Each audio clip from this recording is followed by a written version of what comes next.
औसा तालुक्यानंतर अशी निवडणूक कधीही पाहिली नव्हती. या निवडणुकीमध्ये विकासाचे मुद्दे बाजूला होते, व्हिजन बाजूला होतं. या निवडणुकीमध्ये जाणवलं फक्त संपत्ती, धर्मभेद आणि जातीभेद. पण पवार साहेबांनी ज्यांच्या जीवावरती ही व्यूहरचना रचली होती, ज्यांच्या जीवावरती ही निवडणूक जिंकण्याचं स्वप्न पाहत होते, त्यांनीच पवार साहेबांना फसवलंय. की लोकांना आवडत नाही जाती जातीमध्ये बोलणं, धर्मात भांडणं लावणं. लोकांनी दाखवून दिले. मला वाटते की अफसर बाबांनी एक शब्दही जाती धर्माचा तिथं काही कधी मी ऐकलं नाही. त्याच्यामुळे लोकांनी तसा विचार केला असेल की हे उघड उघड जाती धर्मावर बोलतायत, द्वेष पसरवण्याचं काम करतायत. मग अशा जाती द्वेष पसरवण्या लोकांना निवडून देण्यापेक्षा जे कधी धर्माचं राजकारण करत नाहीत, जे कधी धर्मावर आम्हाला बोलले नाहीत, जे कधी जातीवर आम्हाला बोलला नाहीत, अशाला निवडून दिलं तर काय हरकत आहे, असाही विचार मग त्या लोकांना वाटला असेल म्हणून त्यांनी अफसर बाबाला निवडून दिले. जर मंत्र्याचीच पोरं नगराध्यक्ष होत असतील, आमदाराचीच पोरं जर नगराध्यक्ष होत असतील, तर कार्यकर्त्यांनी काय सत्र उचलायचे काय? आपल्याकडे पैसे नसतील ना, तर आपण 24 तास समाजकार्यात झोकून द्यावं. आणि जर एकदा आपण समाजकार्यात झोकून दिलं, आपण सामान्य जनतेचा जर विश्वास संपादन केला, तर मला वाटत नाही की कितीही संपत्ती पुढे घेऊन आलात तर सामान्य माणसं प्रामाणिक माणसाच्या पाठीशी खंबीरपणे उभं राहतात. हे बघा, तिथं अफसरबाबांनी निवडणूक जिंकली, भारतीय जनता पार्टीला पराभवाला सामोरं जावं लागलं. आणि अफसरबाबांनी संबंध जिल्ह्याला दाखवून दिलं, भारतीय जनता पार्टीला हरवायचं असेल, भारतीय जनता पार्टीला पराभूत करायचं असेल, तर त्यांच्या आर्थिक परिस्थितीबरोबर आपली आर्थिक परिस्थिती मजबूत असणं गरजेचे. म्हणजे भाजपला जर हरवायचं असेल तर आपल्याकडे संपत्ती असली पाहिजे.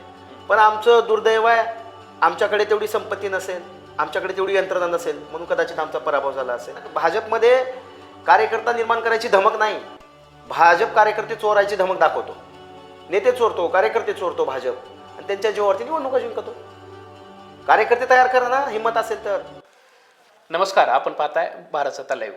नुकताच औसा नगर परिषदेचा निकाल आलेला आहे आणि हा निकाल राज्यभरात चर्चेला गेला आहे. ह्याची कारणं पण सगळ्यांना ठाऊकच आहेत. आमदार अभिमन्यू पवार यांनी ही निवडणूक अतिशय प्रतिष्ठेची केली होती आणि त्यांच्या विरोधात राष्ट्रवादी काँग्रेस पक्षाचे अजित पवार गटाचे अफसर बाबा होते. आणि या निवडणुकीमध्ये आमदार साहेबांना पराभव स्वीकारावा लागला आहे. नुसता पराभवच नाही, म्हणजे मोठा असा दारुण पराभव त्यांना स्वीकारावा लागलेला आहे. ह्या निकालाचं विश्लेषण अनेक लोक आपापल्या पद्धतीने करत आहेत आणि त्या संदर्भातच आम्ही जाणून घेण्याचा प्रयत्न करणार आहोत. ही निवडणूक होत असताना एक तरुण कार्यकर्ते प्रत्यक्ष फील्डवर होते, त्यांच्या पक्षानं पण निवडणूक लढवली होती. त्यांना एकूण या निकालाबद्दल काय वाटते, त्यांचे काय फील्डवरचे अनुभव आहेत आणि अफसरबाबाच्या विजयाची आणि अभिमन्यू पवार यांच्या पराभवाची कारणं त्यांच्या दृष्टीतनं काय आहेत हे समजून घेण्याचा आम्ही प्रयत्न करणार आहोत. माझ्यासोबत स्क्रीनमध्ये जी व्यक्ती दिसते ते आहेत दिनेशजी जावळे. नमस्कार. दिनेशजी उद्धव ठाकरे गटाचे युवा प्रमुख आहेत जिल्ह्याचे. त्यांच्यासोबत मी या सगळ्या विषयांवर बोलणार आहे. दिनेशजी, स्वागत आहे आपलं भारत सत्तामध्ये. खूप खूप. नगर परिषदेचे निकाल आलेले आहेत. अपेक्षित बऱ्याच ठिकाणचे आहेत, काही ठिकाणचे अनपेक्षित आहेत. जिथला अनपेक्षित निकाल होता तिथं तुम्ही ग्राउंडवर होतात, बरोबर, त्याच्यावर पण आपण बोलूयात. मला तुमच्याकडनं जाणून घ्यायला हे आवडेल की तुम्ही सगळी निवडणूक प्रक्रिया जवळून बघितली औषधाची. विशेषतः निवडणुकांचा पद्धत बदलली आहे, पॅटर्न बदलले आहे, वेगळ्याच पद्धतीने निवडणुका होत आहेत असे राजकीय जाणकार म्हणतायत. काय बदल वाटतोय तुम्हाला बदललेल्या निवडणुकांकडे? तुम्ही युवक आहात, ह्या सगळ्या परिस्थितीकडे कसं बघताय? माझ्या सक्रिय राजकारणामधले ही निवडणूक काहीतरी वेगळा अनुभव देऊन जाणारी होती माझ्यासाठी. खरं तर मी अशी निवडणूक कधीच पाहिली नाही. या निवडणुकीमध्ये विकासाचे मुद्दे बाजूला होते, व्हिजन बाजूला होतं. या निवडणुकीमध्ये जाणवलं फक्त संपत्ती, धर्मभेद आणि जातीभेद. हे कधी पाहिलं नव्हतं. औसा तालुक्यानंतर अशी निवडणूक कधीही पाहिली नव्हती. ती ही निवडणूक आता यावेळी झाली. तिथं निवडणूक प्रक्रियेमध्ये आचारसंहिता लागण्यापासून ते मतदार होईपर्यंत प्रत्येक क्षण धर्म, जात आणि पैसा यावरच ही निवडणूक झालेली आहे. त्याच्यामुळे खरं तर चिंतेचा विषय हा. खरं तर ह्या निवडणुका अशा मार्गाने होत असतील तर या राज्याचं भविष्य धोक्यात आहे. या राज्यामध्ये जातीचा, धर्माचा द्वेष करून जर कोणी निवडणुका जिंकू पाहत असेल तर त्याचे निकाल हे असेच येणार आहेत. म्हणजे जात तुम्ही म्हणताय, धर्म म्हणताय, हे भारताचं वास्तव आहे, आपण मान्य करू अथवा न करू. आणि हे निवडणुकांमध्ये, राजकारणामध्ये मोठ्या प्रमाणात अधोरेखित होत आलं आहे पूर्वीपासून, पण ते आत्ता पण होत आहे. मग तुम्ही याला वेगळं कसं म्हणताय? म्हणजे मी तर ऑब्झर्वेशन करतोय की कित्येक वर्षापासून कमी अधिक प्रमाणात पैसे लागतातच निवडणुकांमध्ये, जात हा फॅक्टर इम्पॉर्टन्स ठरतोय. मग आत्ता यात वेगळं काय झालं असं? काय बघा, तुम्ही म्हणताय की या देशाच्या राजकारणामध्ये जात धर्म तर ते सर्रास कुणी निवडणुकीमध्ये त्याचा वापर करतातच. पण असं कधी नव्हतं की एखाद्या धर्माचा द्वेष जाहीरपणे एखादा नेता करतोय, एखाद्या जातीचा द्वेष जाहीरपणे एखादा नेता करतोय. हे आम्ही कधी लोकशाहीमध्ये एखाद्या नेत्याला करताना आम्ही पाहिलं नाही. प्रत्येकजण जातीचं राजकारण करत असतात, त्या त्या ठिकाणी त्या त्या जातीची समीकरणं घातल्या जातात, ते ठीक आहे. पण जगजाहीर व्यासपीठावरून जर एखादे नेते एखाद्या धर्मावर टीका करत असतील, तर एखाद्या जातीवर टीका करत असेल, तरी माझ्यासारख्या युवकांना मला वाटतं की कदापि हे योग्य नाही या राज्यासाठी, या देशासाठी. औषधाची निवडणुकीबद्दल आपण बोलतो, जिथं तुम्ही स्वतः ग्राउंडवर काम केलेलं आहे. तिथं अफसर बाबा आणि अभिमन्यू पवार यांच्यात उघड लढत होती. दोन्ही पक्ष राज्यात सत्तेत आहेत आणि इथं त्यांनी एकमेकांच्या विरोधात निवडणूक लढली आणि अफसर बाबांना यश आलं आणि पर्यायानं राष्ट्रवादीला यश आलं असं म्हणायला हरकत नाही. तुम्हाला काय वाटतं, काय नेमकी कारणं आहेत, कशामुळं हा अफसर बाबांचा विजय झाला आणि आमदार साहेबांचा पराभव झाला? आता बघा, तुमचा हा मुद्दा योग्य आहे. तुम्ही म्हणताय की त्यांची युती आहे. खरं तर युती ही नेत्यांसाठी आहे, सामान्य कार्यकर्त्यांसाठी युती नाही. सामान्य कार्यकर्त्यांनी असंच धडपडायचं, आपले मतभेद ठेवायचे, डोके फोडून घ्यायचे. त्याच्यामुळे युती फक्त ही नेत्यांसाठी, वरल्यांसाठी.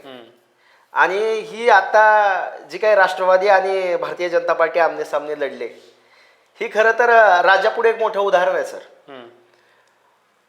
वरचे नेते ते एक आहेत, पण त्यांनी इथं नगर परिषदमध्ये वेगळं लढले. हे कशासाठी? त्यांना सत्ता पाहिजे, एखादी सत्ता पाहिजे होती. भारतीय जनता पार्टीलाही औसा नगर परिषदमध्ये एखादी सत्ता पाहिजे होती आणि राष्ट्रवादीला तर काय त्यांचा बालेकिल्ला ठेवायचा होता. खरं तर तू मारल्यासारखं कर, मी रडल्यासारखं करतो, अशी परिस्थिती या महायुतीवाल्यांची. वरती ही नेते एक आहेत, पण कार्यकर्त्याची निवडणूक असली की हे नेते आपसापसात भांडणं केल्यासारखं दाखवतात. आणि खरं पाहायला गेलं तर त्यांनी राज्याला एक वेगळं चित्र दाखवून दिलं की खरं तर या राज्यातल्या सामान्य माणसाने विचार करण्यासारखी ही निवडणूक आहे, सामान्य माणसाने या गोष्टीचा विचार केला पाहिजे.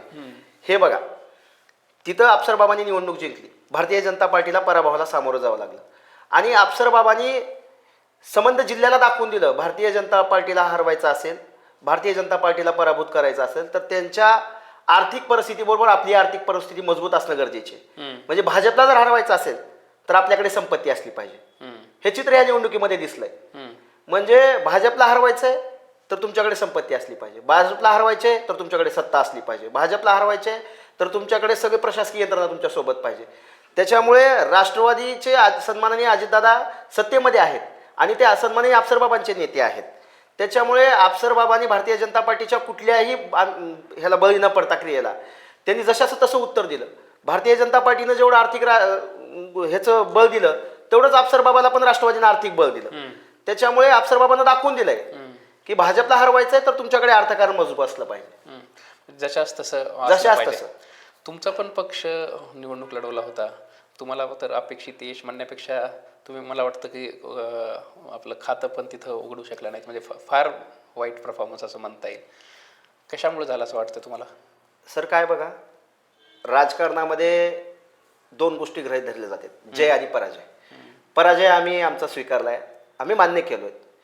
पण आम्हाला अभिमानानं एक गोष्ट सांगायचं आहे, अभिमानानं पक्ष म्हणण्यापेक्षा आम्हाला तो स्वाभिमान जागृत आहे, म्हणून आम्ही तो निवडणूक लढली. आमचा पक्ष चोरला, आमचं चिन्ह चोरलं, आम्हाला कैक नेते सोडून गेले.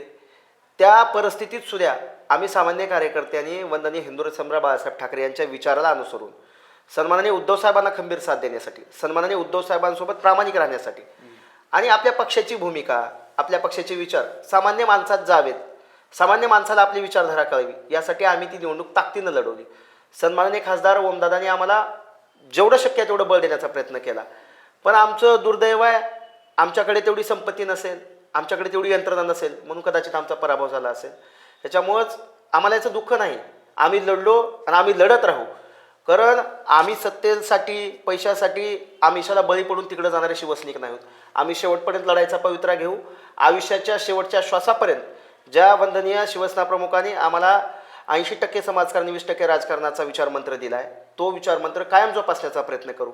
कधीही आमिषाला न बळी पडता सन्माननीय उद्धव साहेबांना अशा संकटाच्या क्षणी सोडून जाणं हे आमच्या तत्वात बसत नाही. त्याच्यामुळे आम्ही कायमस्वरूपी लढण्याच्या भूमिकेत राहू.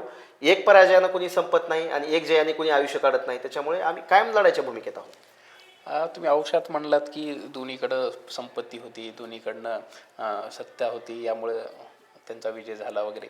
पण अशा परिस्थितीमध्ये तुम्ही तरुण म्हणून राजकारण करत असताना ज्यांच्याकडे हे दोन्ही गोष्टी नाहीत त्या लोकांनी काय करायचं राजकारणात मग? खरंच हे योग्य मुद्दा आहे. मला सुद्धा आम्ही त्या क्षणी ज्यावेळेस हे सगळं क्रियेमध्ये होतो त्यावेळेस माझ्या मनामध्ये विचार आला की आपल्याकडे तर एवढी संपत्ती नाही, जे की राजकारणामध्ये एवढे अमाप संपत्तीचे लोक स्वतः धन घेऊन यायलेत आणि निवडणुका जिंकायलेत. आपल्याकडे तर काहीच नाही. पण मी एक विचार केल्यानंतर मला त्याचं एक उत्तर सापडलं. धाराशिव लोकसभा मतदारसंघाचे सन्माननीय खासदार ओमदादा हे 3.5 लाखापेक्षा अधिक मताधिक्याने निवडून आले.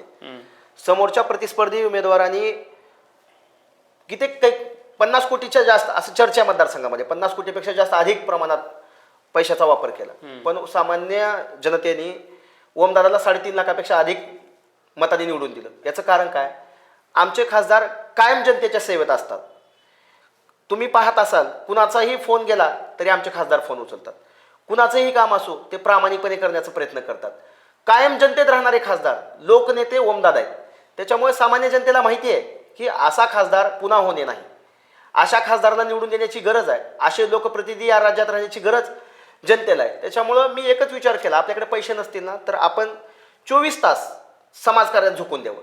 आणि जर एकदा आपण समाजकार्यात झोकून दिलं, आपण सामान्य जनतेचा जर विश्वास संपादन केला तर मला वाटत नाही की कितीही संपत्ती पुढे घेऊन आलात तर सामान्य माणसं प्रामाणिक माणसाच्या पाठीशी खंबीरपणे उभं राहतात.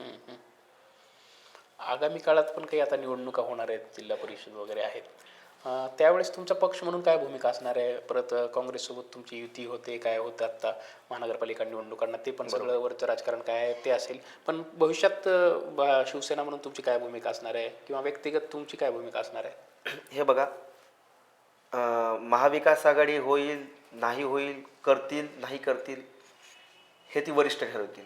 माझ्यासारख्या छोट्या सामान्य कार्यकर्त्याला तो बोलण्याचा नैतिक अधिकार नाही. महाविकास आघाडी झाली तर महाविकास आघाडीमध्ये आम्ही लढू, नाही झाली तर आम्ही शिवसेना म्हणून आम्ही लढू.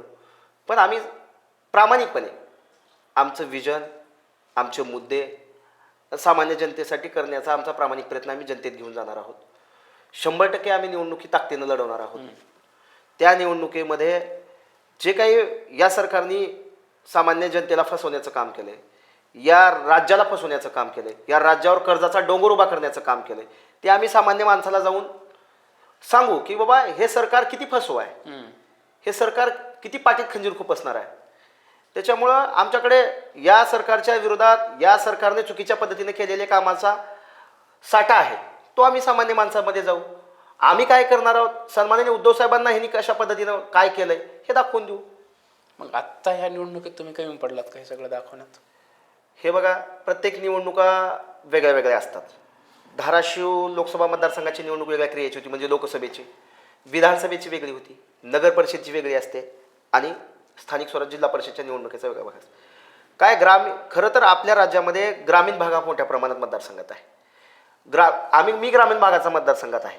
त्याच्यामुळे ह्या सरकारने शेतकऱ्यांना काय कुण्या पद्धतीनं फसवलंय, सामान्य कुटुंबातल्या रोजगारांना कसं फसवलंय हे सांगण्याची वेळ आत्ता आहे. जे काही मुद्दे ग्रामीण भागामधले आहेत ती सांगण्याची ही निवडणूक आहे.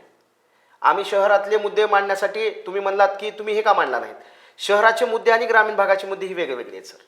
ते मांडले नाहीत असं नाही म्हणालो मी, कमी का पडलात मग हे मुद्दे? मी तुम्हाला सांगितलो ना, आम्ही कमी पडलो, आमच्याकडे संपत्ती नसेल किंवा मी दुसऱ्याला दोष देणाऱ्यापैकी मी कार्यकर्ता नाही. ठीक आहे, आम्ही मांडण्यात कमी पडलो असेल तर ती आम्हाला चूक ॲक्सेप्ट आहे. आम्ही कुठतरी आमचं मांडण्यात कमी पडलो असेल ती चूक नंतर आम्हाला जिल्हा परिषदमध्ये आम्ही करणार नाही. अच्छा, म्हणजे जिल्हा परिषद पूर्ण ताकदीने तुम्ही लढाल? 100%. औषधाचं ज्यावेळेस सगळी इलेक्शनचा प्रोसेस सुरू होतं, तुम्ही म्हणलात की जातीचं आणि पैशाचा दोन्ही मोठ्या प्रमाणात वापर झाला. बऱ्याच चर्चा आमच्या पण कानावर त्या येत होत्या. पण असंही असताना दोन्हीकडे तर हे तुल्यबळच होतं, दोन्हीकडे पैसे पण होते, सत्ता पण होती. मग अफसरबाबांकडे लोकांनी का कल दिला किंवा अफसरबाबांना का संधी दिली, काय वाटतं तुम्हाला? आणि बघ. हिंदू मुस्लिम दोन्ही समसमान मतदार आहेत तिथं माझ्या माहितीप्रमाणे. हो असू द्या ना. काय बघा, राजकारणामध्ये मी काम करत असताना आमची विचारधारा अशी आहे की स्वतः राजकारणात काम करणाऱ्या नेत्यांनी स्वतःला जातीचा डाग नाही लावू दिला पाहिजे. हम्म. नेता स्वच्छ प्रामाणिक भूमिकेचा असेल तर कार्यकर्ते त्या भूमिकेत लढतात. हम्म. त्या भूमिकेत लढतात. मुळात भारतीय जनता पार्टीची भूमिका ही द्वेषाची आहे. भारतीय जनता पार्टीचं हिंदुत्व ही द्वेषाचं आहे. भारतीय जनता पार्टी ही नेहमी जातीमध्ये धर्मामध्ये वाद लावण्याचं काम करते. त्याच्यामुळं भारतीय जनता पार्टीच्या याच भूमिकेला वैतागून औसा मतदारसंघातील म्हणण्यापेक्षा औसा शहरातील लोकांनी भारतीय जनता पार्टीला नाकारलं आहे. आणि ज्यांनी मला माझं आत्मकर्षण असं मला वाटतं की अफसर बाबांनी एक शब्दही जाती धर्माचा तिथं कधी मी ऐकलं नाही. त्याच्यामुळे लोकांनी तसा विचार केला असेल की हे उघड जाती धर्मावर बोलतायत, द्वेष पसरवण्याचं काम करतायत. मग अशा जाती द्वेष पसरवणाऱ्या लोकांना निवडून देण्यापेक्षा जे कधी धर्माचं राजकारण करत नाहीत, जे कधी धर्मावर आम्हाला बोलले नाहीत, जे कधी जातीवर आम्हाला बोलले नाहीत, अशाला निवडून दिलं तर काय हरकत आहे असा विचार मग त्या लोकांना वाटला असेल म्हणून त्यांनी अफसर बाबाला निवडून दिले. मग ह्याच लोकांनी विधानसभेला आमदार साहेबांना निवडून दिलं होतं. हो, मग तेच सांगायचं ना मला. सत्ता ही काय कुणाच्या जन्मभर जाणारी नसते. एक विजय म्हणजे काय सर्वस्व नसतो. सन्माननीय आमदार अभिमन्यूजी पवार साहेबांना औसा मतदारसंघातल्या लोकांनी निवडून दिलं. पण ह्या वेळेस साहेबांची जी विधानसभेची भूमिका होती ती ह्या वेळेस नगर परिषदमध्ये दिसली नाही. साहेबांची ह्यावेळेसची भूमिका वेगळी होती. साहेबांच्या आजूबाजूची जी लोक होती ती दंग होती धर्मामध्ये जातीमध्ये भांडणं लावण्याची. त्याच्यामुळे त्यांना त्या परिणामाला सामोरं जावं लागलंय. अच्छा, म्हणजे फक्त जातीमध्ये द्वेष निर्माण केल्यामुळे त्यांचा पराभव झाला असं तुम्हाला वाटतं? 100%. अच्छा, हा, म्हणजे हे तुमचं व्यक्तिगत मत आहे की तिथलं सगळं ऑब्झर्वेशन तुमचं हे मत? मी तिथं फिरलो. आता तर निवडणुका झालीत, खरं बोलायला काय म्हणजे मी माझी भूमिका स्पष्ट मांडायला काय जे आम्ही पराजय स्वीकारलाय. अगदी तिथं जे तुम्हाला अनुभव आले आम्हाला हा, तेच मग जाणून घेण्याचं interest आहे. मी निकाल लागल्यानंतर मी तिथं होतो. मी विचारलं की याचे काय कारणं आहेत, काय पराभव झाला. तर तिथल्याच काही लोकांनी आम्हाला सांगितलं, अहो म्हणले आमच्या धर्मावर बोललं म्हणले, आमच्या जातीवर बोलले म्हणले.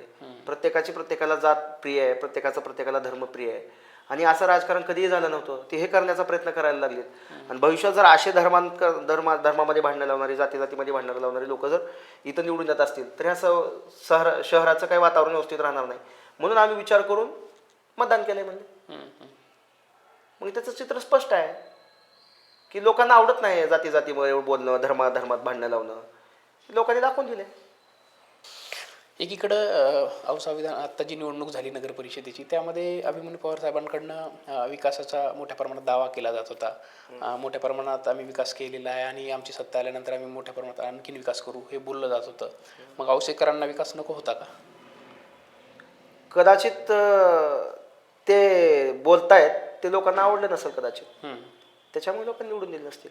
अच्छा, त्यांची भूमिका पटली नसेल कदाचित, विश्वास वाटला नसेल. त्याच्यामुळे त्यांनी तो निर्णय घेतला असेल जनतेने. तुम्ही बोलता एक उल्लेख केला की आजबाजूच्या लोकांना पण असं वाटत होतं. काय म्हणलात? अभिमन्यू पवार साहेबांच्या जवळच्या लोकांनी आपापसात जाती धर्मात द्वेष निर्माण केला त्याच्यामुळे पण त्यांना पराभव स्वीकारावा लागला.